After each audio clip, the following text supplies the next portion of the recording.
बिस्मिल्लाहिर्रहमानिर्रहीम सल्लल्लाहु अलैहि वसल्लम। अस्सलाम वालेकुम क्लास 8। उम्मीद है आप सब खैरियत से होंगे। आज हम करेंगे यूनिट 1 की एक्सरसाइज 1.15 के क्वेश्चन नंबर 1 के फोर्थ पार्ट को। इससे कबल हम प्रीवियस वीडियोस में एक्सरसाइज 1.15 के क्वेश्चन नंबर 1 के 1, 2 एंड 3 पार्ट्स को डिटेल से डिस्कस कर चुके हैं। इन तमाम के लिंक्स मैंने डिस्क्रिप्शन में दे दिए हैं, आप इनसे रिलेटेड भी लेक्चर ले सकते हैं।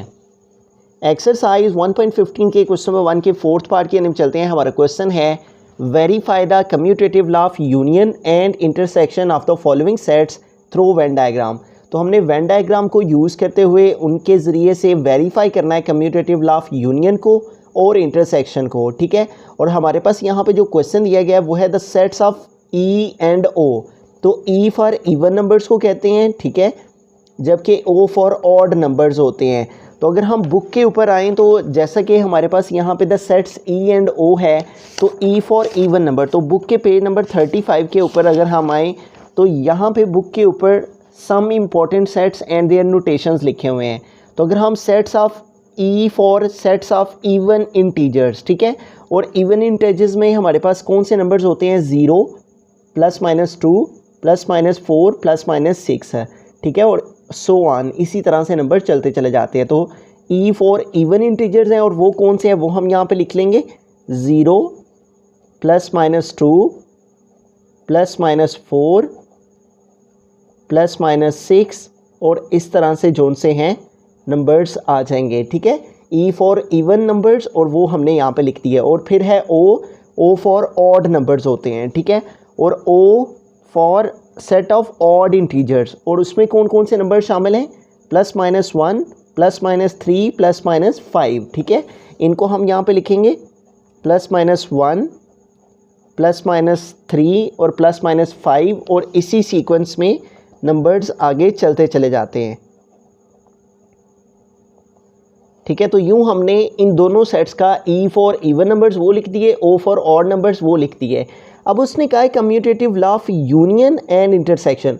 तो कम्यूटेटिव में हमने दो सेट्स को यूज़ करना होता है, ठीक है, और लॉ ऑफ यूनियन को पहले हम वेरीफाई करते हैं, उसके बाद इंटरसेक्शन को करेंगे। तो यूनियन पहले कर लेते हैं। कम्यूटेटिव लॉ ऑफ यूनियन जो हमारे पास होता है वो अब हमारे पास यहाँ पे ये दो सेट हैं, तो इन दोनों के बिटवीन में हमने यूनियन, तो आ जाएगा ई यूनियन ओ, ठीक है। एक हमारे पास ये आ जाएगा सेट, इसके अंदर ई यूनियन ओ आ जाएगा, और इसका जो दूसरा है वो हमारे पास ओ यूनियन ई आ जाएगा, ठीक है। यानी एक दफ़ा इसका इसके साथ यूनियन और एक दफ़ा ओ का ई के साथ, ठीक है। तो ये दो हमारे पास जो है वो यूनियन के कम्यूटेटिव जो है वो साइड्स आ जाएंगी, लेफ़्ट हैंड साइड और राइट हैंड साइड।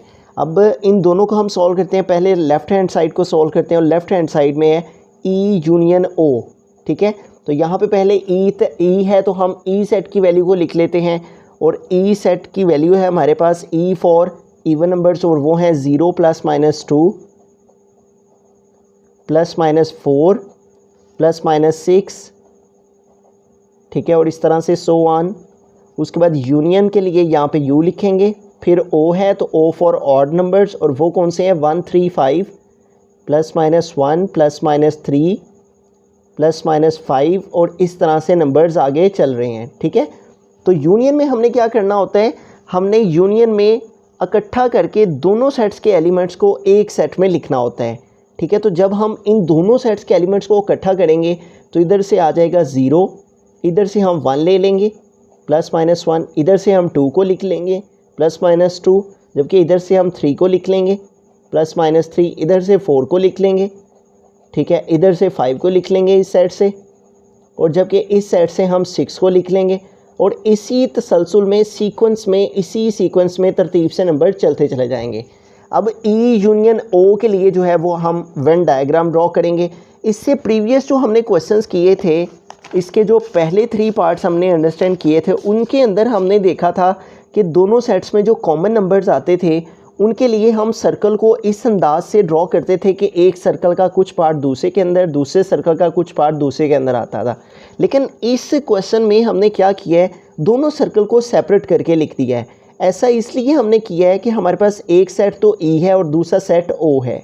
ऐसा हमने इस वजह से किया है, दोनों सर्कल को सेपरेट करने का मतलब ये है कि दोनों सेट्स में कुछ भी कॉमन नहीं है। जब हम एक सर्कल को दूसरे सर्कल के अंदर, यानी इस सर्कल का कुछ पार्ट इसमें और इसका कुछ इसमें ड्रॉ करते हैं, तो उसका मतलब ये होता है कि हमने कॉमन पार्ट के अंदर कॉमन एलिमेंट्स लिखने होते हैं। लेकिन इन दोनों सेट्स में देखें तो कोई भी नंबर जो है वो कॉमन नहीं आएगा। इस वजह से हमने ई और ओ को सेपरेट करके लिखा है। ई का मतलब ये है कि यहाँ ई के एलिमेंट्स सारे आ जाएंगे, ओ का मतलब ये है कि यहाँ जस्ट ओ के एलिमेंट्स आ जाएंगे। अब इसको हमने जो है वो इस डायग्राम को हमने यूनियन के लिए रिप्रेजेंट करना है। तो यूनियन के लिए रिप्रेजेंट करने के लिए हम क्या करेंगे, यहाँ पे जो है वो एक शेड दे देंगे जो कि दोनों सेट्स के यूनियन होने को रिप्रेजेंट करेगा। ठीक है, तो एक जैसा शेड जो है वो हम दोनों के सर्कल को जो है वो दे देंगे, जिसका मतलब ये होगा कि ये दोनों एक जैसे हैं, यानी तमाम के तमाम एलिमेंट्स जो हैं वो इनके अंदर मौजूद हैं। ठीक है, तो इस तरह से हमने दोनों सर्कल को जो है वो शेड कर दिया। अब हम क्या करेंगे, यहाँ इस तरफ को और इस तरफ को एक छोटी सी लाइनें जो हैं वो लगा के और यहाँ पे लिख देंगे कि ये जो दोनों सर्कल हैं ये हमारे ई यूनियन ओ को रिप्रेजेंट कर रहे हैं। ठीक है, कि ये सर्कल और ये सर्कल दोनों हमारे ई यूनियन ओ का जो आंसर है उसको रिप्रेजेंट कर रहे हैं, और इसको हम फिगर नंबर 1 कह लेते हैं। तो लेफ़्ट हैंड साइड को सॉल्व करने के बाद अब हम राइट हैंड साइड को सॉल्व करते हैं। अब हम राइट हैंड साइड को सॉल्व करते हैं और राइट हैंड साइड है हमारे पास ओ यूनियन ई। तो यहाँ पे हम लिखेंगे ओ यूनियन ई। तो स्टार्ट में हमारे पास यहाँ पे ओ है, तो इधर हम ओ की वैल्यू को लिखेंगे। ओ सेट की वैल्यू है हमारे पास यहाँ पे +-1 +-3 +-5, और इसी सीक्वेंस में नंबर चल रहे हैं। और यूनियन के लिए यहाँ पे यू लिखेंगे और फिर आगे ई है तो यहाँ ई सेट की वैल्यू को लिखेंगे और वो है 0 +-2 +-4 +-6, और इसी सीक्वेंस में नंबर चल रहे हैं। ठीक है, तो यूनियन में हमने दोनों सेट्स के एलिमेंट्स को इकट्ठा करके एक सेट में लिखना होता है। इस सेट से 0 को लिख लेंगे, इधर से +-1, इधर से +-2 आ गया, इधर से 3 आ जाएगा। ठीक है, इस सेट से 4 आ जाएगा और इस सेट से 5 आ जाएगा। ठीक है, इस सेट से 6 आ जाएगा और इसी तरह से नंबर चलते चले जाएंगे। तो अब हम इसकी वेन डायग्राम को यहाँ पे ड्रॉ करते हैं। तो यहाँ पे हमने एक जो है सर्कल ओ के लिए ले लिया है और एक सर्कल ई के लिए। ठीक है, अब यहाँ पे देखिए दोनों में कॉमन कुछ भी नहीं है, इसलिए हमने सर्कल को एक दूसरे के अंदर नहीं शामिल किया, दोनों को अलग-अलग करके लिखा है क्योंकि दोनों सेट्स में कॉमन एलिमेंट कोई भी नहीं है। तो ओ के सर्कल का मतलब है यहाँ ओ के एलिमेंट सारे आएंगे, ई के सर्कल का मतलब है यहाँ ई के सारे एलिमेंट्स आ जाएंगे। तो ये दोनों जो हैं वो हमारे सेट से यूनियन को रिप्रेजेंट कर रहे हैं कि दोनों यूनियन जो है, यूनियन का मतलब होता है एक सेट का होना, यानी इकट्ठा करके एक सेट में लिखना। तो अब हम इनके यूनियन को रिप्रेजेंट करने के लिए दोनों जो हमारे पास सर्कल हैं उनको एक जैसा शेड कर देंगे, क्योंकि यूनियन का मतलब होता है एक जैसा होना। ठीक है, और इसलिए हम तमाम के तमाम जो एलिमेंट्स हैं वो सारे के सारे इन दोनों सेट्स में आ चुके हैं, इसलिए हम जो है वो इनको एक जैसा शेड दे देंगे, जिसका मतलब ये होगा कि हमारे पास ओ यूनियन ई जो है वो दोनों के दोनों सेम हैं। ठीक है, तो अब यहाँ पे जो है वो हम एरो लगा के इधर भी एरो लगाएंगे और इधर भी जो है वो हम जो है वो यहाँ पे लाइन लगा के, तो इस तरह यहाँ पे लिख देंगे ओ यूनियन ई, कि ये जो हमारे पास दोनों के दोनों सर्कल हैं, एक के अंदर ओ के एलिमेंट्स हैं और एक के अंदर ई के, और ये दोनों ही इकट्ठे जो हैं वो हमारे ओ यूनियन ई को रिप्रेजेंट कर रहे हैं। तो ये हमारी आ गई फिगर नंबर 2। तो अगर हम फिगर ए को मुआयना करें और फिगर 2 को देखें तो दोनों फिगर्स हमारी सेम हैं, एक जैसी हैं। ठीक है, तो इसलिए यहाँ पे हम स्टेटमेंट लिख देंगे कि फ्रॉम फिगर 1 एंड फिगर 2, के फिगर 1 और फिगर 2 से जो है इट इज़ क्लियर, ये वाजिया हो गया, इट इज़ क्लियर डैट, ये क्लियर हो गया कि जो हमारा ई यूनियन ओ है, ई यूनियन ओ है वो किसके इक्वल है, ओ यूनियन ई के।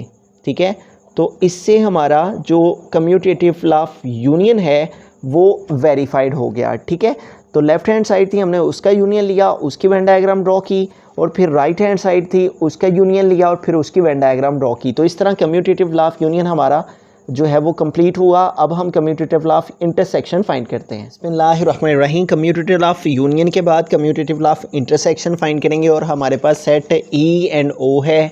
तो ई और ओ के दरमियान हमें इंटरसेक्शन पहले फाइंड करना है, ठीक है। ई इंटरसेक्शन ओ और फिर ओ इंटरसेक्शन ई, ठीक है। तो सबसे पहले लेफ़्ट हैंड साइड को सॉल्व करते हैं और लेफ़्ट हैंड साइड है हमारे पास ई इंटरसेक्शन ओ। तो यहाँ पे स्टार्ट में ई है तो इधर ई सेट की वैल्यू को लिखेंगे और ई सेट की वैल्यू है 0 +- 2 +- 4 +- 6।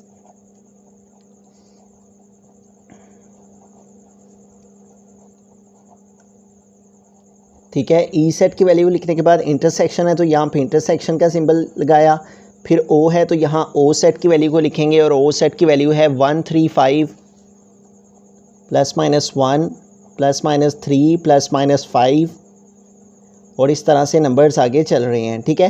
तो अब इन दोनों सेट्स में देखें तो हमारे पास कोई भी ऐसा एलिमेंट नहीं है। इंटरसेक्शन का मतलब ये होता है कि हमने कॉमन एलिमेंट्स लिखने होते हैं। तो दोनों सेट्स में कोई भी नंबर जो है ऐसा नहीं है जो इधर भी हो और इधर भी हो, तो लिहाजा इसका आंसर जो है वो एम्प्टी सेट आ जाएगा, ठीक है।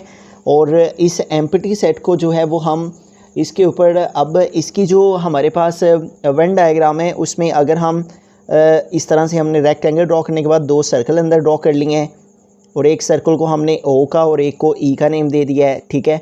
और ओ सेट के एलिमेंट्स इसमें आ जाएंगे, ई सेट के एलिमेंट्स इसमें आ जाएंगे और हम इसमें से किसी को भी शेड नहीं करेंगे। यूनियन में तो हमने एक जैसा शेड दे दिया था क्योंकि यूनियन में हमने सारे को एक जैसा रिप्रेजेंट करना था, लेकिन इंटरसेक्शन में कोई एलिमेंट भी कॉमन नहीं है। हमारा आंसर एम्प्टी सेट आया है, लिहाजा यहाँ पे हमें कुछ भी नहीं करना। और ये जो हमारे पास वेन डायग्राम है बस इसमें हमने एम्प्टी जो है वो सर्कल ड्रॉ कर देने हैं, इनके अंदर कुछ भी जो है वो नहीं लिखना। और ये हमारे पास जो एम्प्टी सर्कल्स हैं ये ई इंटरसेक्शन ओ को रिप्रेजेंट कर रहे हैं, ठीक है। और इसको हम फिगर नंबर 1 कह लेते हैं। तो लेफ़्ट हैंड साइड हमारी कंप्लीट हुई, इसमें हमने जस्ट इतना ही करना है। अब इसकी राइट हैंड साइड है ओ इंटरसेक्शन ई, तो ओ इंटरसेक्शन ई फाइंड करते हैं। तो स्टार्ट में ओ है तो ओ सेट के एलिमेंट्स ये वाले हैं हमारे पास, तो इनको हम यहाँ पे लिखेंगे और वो है +- 1 3 5, ठीक है। फिर इंटरसेक्शन है तो यहाँ पे इंटरसेक्शन और फिर ई है तो यहाँ ई सेट के एलिमेंट्स लिखेंगे और ई सेट के एलिमेंट्स ये वाले हैं 0 +- 2 +- 4 +- 6, ठीक है। तो इन दोनों सेट्स में भी हमारे पास जो है वो कोई भी ऐसे एलिमेंट नहीं है जो कि दोनों में कॉमन हो, लिहाजा इसका आंसर भी हमारा एम्प्टी सेट आएगा। और इसकी वेन डायग्राम में भी हमारे पास हमने दो सर्कल रेक्टेंगल के अंदर ड्रॉ कर लिए हैं ओ एंड ई, ठीक है। और चूँकि दोनों सेट्स में कोई भी कॉमन एलिमेंट नहीं है इसलिए हमने इनको कॉमन सर्कल में भी हमने इस सर्कल को इसमें और इसको इसमें नहीं लिखा क्योंकि कॉमन एलिमेंट ही कोई नहीं है। तो लिहाजा इसकी जो वेन डायग्राम है वो हमारे पास ओ इंटरसेक्शन ई की वेन डायग्राम भी इसी तरह से जस्ट बनेगी, ठीक है। हम ना तो इसको शेड करेंगे और ना ही हम सर्कल्स को आपस में कॉमन रिप्रेजेंट करेंगे। तो ये हमारे पास जो है वो ओ इंटरसेक्शन ई की जो है वो वेन डायग्राम आ गई, ठीक है। अब अगर हम ई इंटरसेक्शन ओ की डायग्राम देखें और ओ इंटरसेक्शन ई की डायग्राम का देखें तो दोनों की दोनों फिगर हमारी जो है वो एक जैसी हैं। तो लिहाजा हम यहाँ पे लिख सकते हैं statement from figure 1 and figure 2। Figure 1 और फिगर 2 से हमने ये वाज़िया हो गया, इट इज़ क्लियर दैट, ये क्लियर हो गया क्या कि ई इंटरसेक्शन ओ ये इक्वल है किसके, ओ इंटरसेक्शन ई के, ठीक है। तो यूँ इसके साथ ही हमारा कम्यूटेटिव लॉ इंटरसेक्शन कंप्लीट हुआ। दोनों में कोई भी एलिमेंट जो है वो कॉमन नहीं था, लिहाजा आंसर एम्प्टी सेट। और जो वेन डायग्राम है उसमें भी हमारा जो है वो कोई भी शेडेड एरिया नहीं आएगा क्योंकि कॉमन एलिमेंट ही कोई नहीं है। इसी तरह इसकी राइट हैंड साइड भी बिल्कुल सेम उसी तरह से आ जाएगी। तो इससे प्रूफ हुआ फ्रॉम फिगर 1 और 2 से कि ई इंटरसेक्शन ओ इक्वल है ओ इंटरसेक्शन ई के।